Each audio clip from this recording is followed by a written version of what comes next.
Vamos falar sobre a saúde ocular dos pets? Essa é a entrevista com um especialista no canal da Sintec.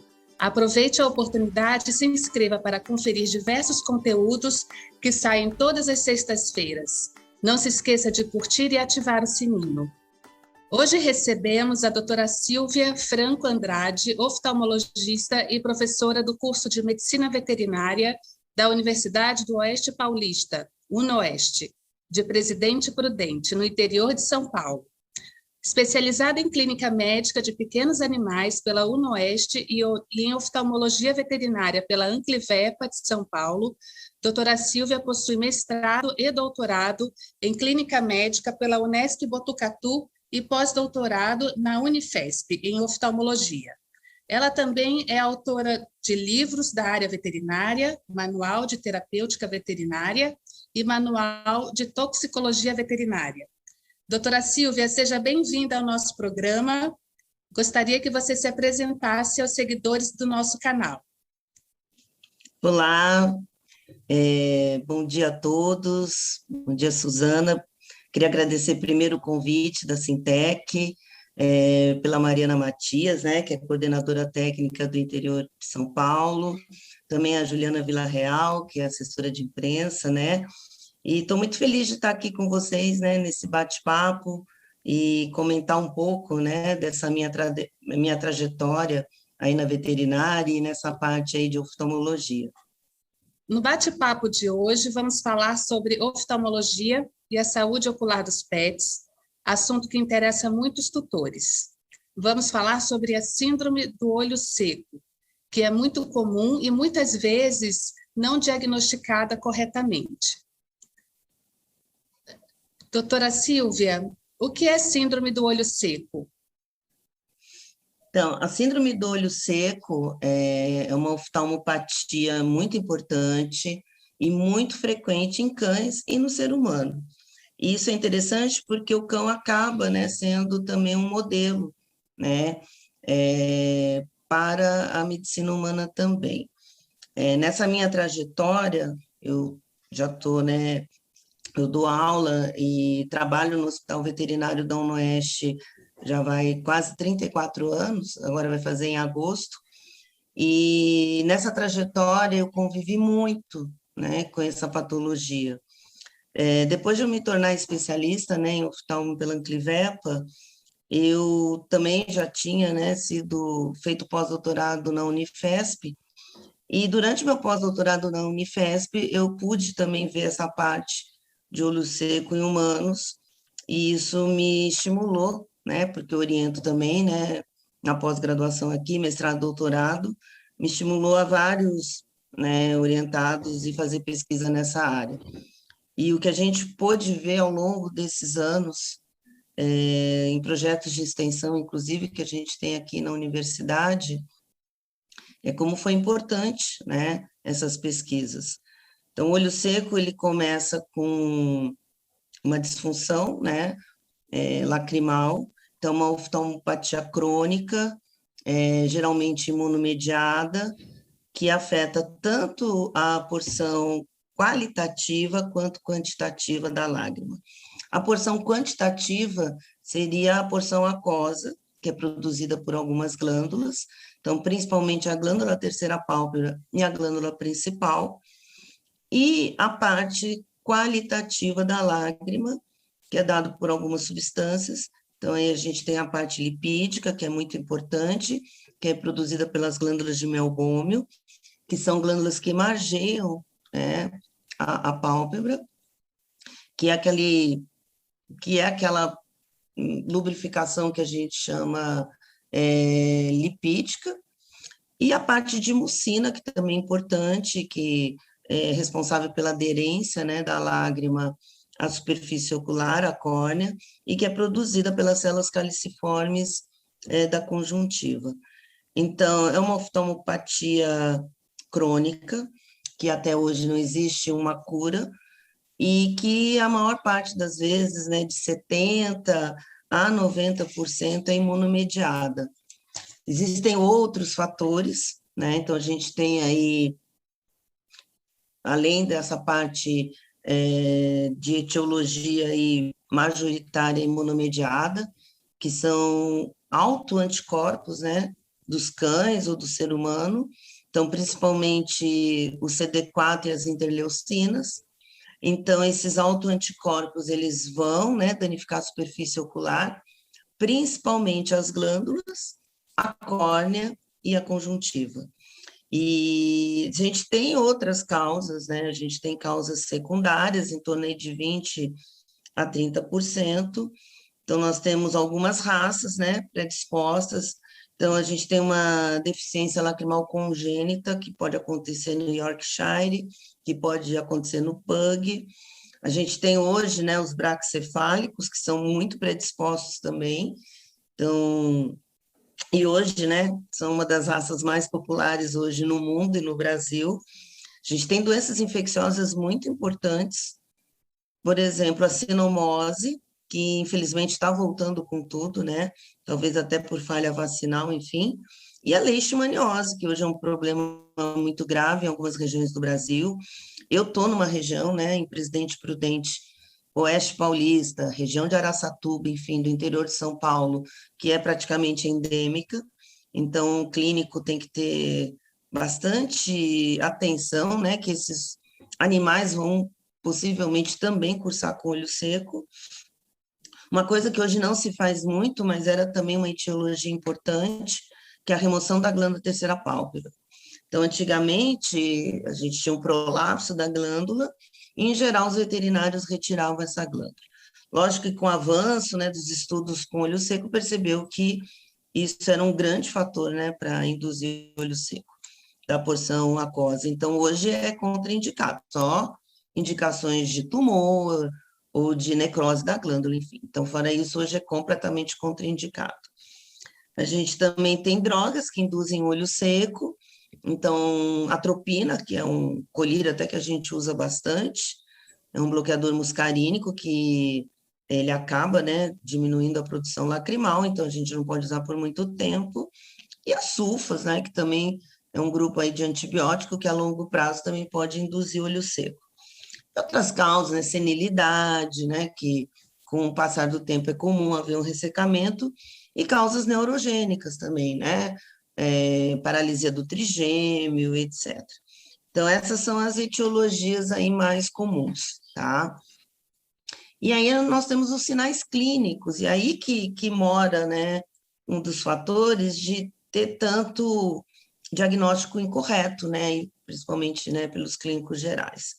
Porque um dos primeiros sinais é uma secreção ocular, em geral mucopurulenta, e que é comum, né, nas conjuntivites bacterianas.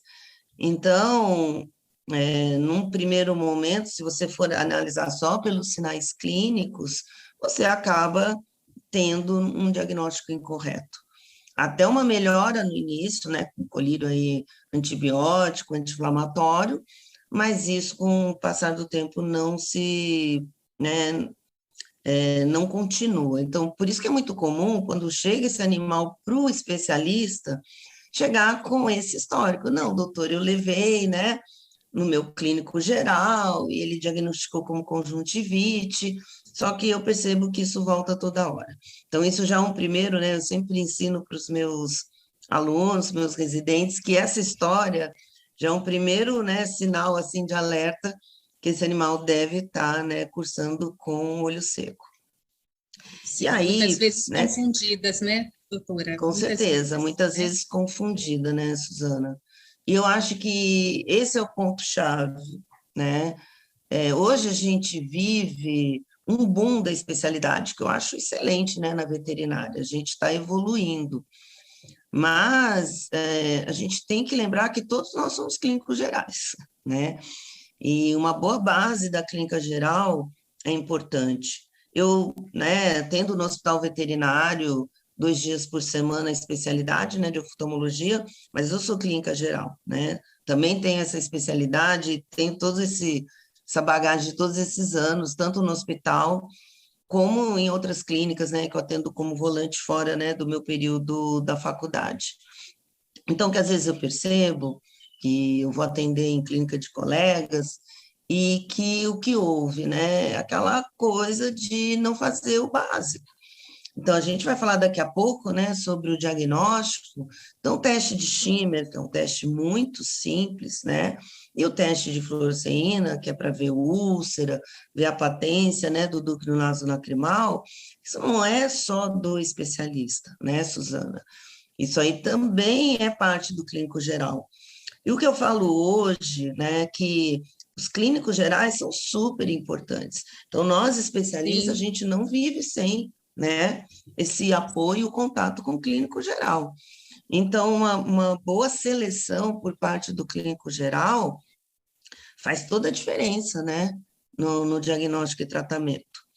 Então, esses casos, né, de secreção mucopurulenta, de conjuntivite, ceratite, né, que é uma opacidade, né, da córnea, e outras coisas que cursam junto, né? A gente tem a blefarite, que é a inflamação, né, da pálpebra, ela às vezes cursa junto, porque a conjuntiva está junto, a conjuntiva ela inflama, enfim. A gente também tem outras coisas, né, que cursam junto, né, com essas blefarites. E a úlcera, né, Suzana? Eu acho que a úlcera de córnea é uma das consequências piores, né, que a gente tem do olho seco. E por quê, né? Uma pergunta, por que que tem a úlcera de córnea?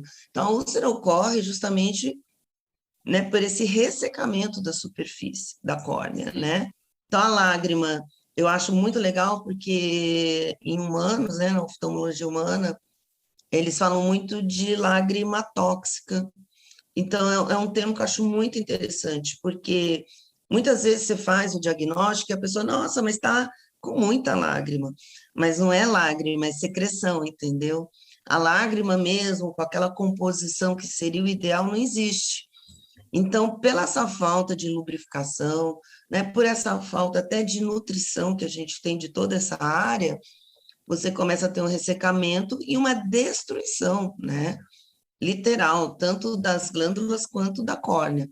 E aí Sim. vem fatores secundários, como infecções, né, principalmente bacterianas, que são secundárias, e outras coisas, né? Então, a úlcera advém disso, né, dessa agressão, dessa falta de lubrificação. Então, a úlcera de córnea, ela é um dos sinais, né, que a gente vê muito, muito comum. Muita E que se... frequência, né? Isso. E aí o que a gente percebe? Então, o clínico vê a úlcera, trata a úlcera, só que persiste o fator inicial, né, que é o olho seco. Então, por isso que é importante a gente, né, dar essa ênfase. E Doutora outras Silvia, coisas, já aproveitando, né, falando da úlcera de córnea, quais são assim, os principais sintomas que os tutores devem observar e se atentar aos seus pets em casa? então, eles devem se atentar que a úlcera, ela é dolorosa, né? E até algumas raças, a gente, às vezes, né, o tutor, o mesmo veterinário, demora a perceber que há dor, porque algumas raças, né, como o York e até mesmo os braquicefálicos, eles começam a ter pouca inervação, né, pouca sensibilidade, principalmente no centro da córnea. Então, às vezes, eles têm úlceras muito graves, porque inicialmente eles, né, não têm dor. Eu costumo dizer que os cães, eles suportam algumas dores oculares que nós humanos nunca suportaríamos, né? Você vê, caem os cílios, né, Suzana, no nosso olho, e a gente já fica super incomodada. Eles, às vezes, têm Incomodado. cílios entrando lá, que também é um fator para fazer úlcera, às vezes, ou pelos, e não se percebe. Então, se o tutor percebe, né, o olho meio fechado, uma certa irritação, ele querendo coçar esse olho com a pata, ou passando num sofá, numa parede, né, leve rapidamente, que já pode ser um dos sinais da úlcera, né? E sabe, Suzana, eu pego casos tão loucos, né, que às vezes a gente começa a ter, além de uma pigmentação, né, que começa com uma úlcera, começa com esse dano à superfície, E isso tende a se cronificar. Então, numa cronificação muito grande, a gente começa a ter pigmentação de córnea, então a córnea começa a ficar escura. Então, é um dos fatores de perda de visão. Muita gente me pergunta, mas por que se perde a visão no olho seco? Porque se tornou muito crônico por muito tempo. Então, a pigmentação, né, fica escura mesmo. Depois vocês vão ver aí, né, imagens, né, disso que eu estou falando. Então, a córnea fica escura, pigmentada, e aí não passa luz. Então, aí você tem um déficit visual. E fora isso, eu já atendi, né, queratinização de córnea. Até alguns colegas oftalmologistas ainda não atenderam isso, né? Mas eu, nesses 34 anos, enfim, até queratinização, que é queratina mesmo. Então, forma uma camada de queratina, que aí, infelizmente, não tem mais o que fazer, e ele perde a visão e fica cego, tá?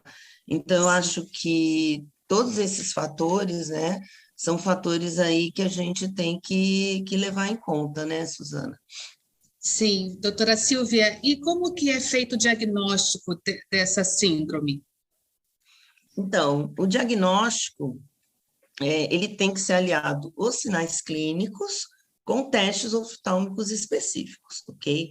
Se a gente largar só para o sinal clínico, como eu estava comentando com você, né, Suzana, que em geral, infelizmente, alguns clínicos gerais fazem, você vai cair no falso diagnóstico que é só uma conjuntivite bacteriana.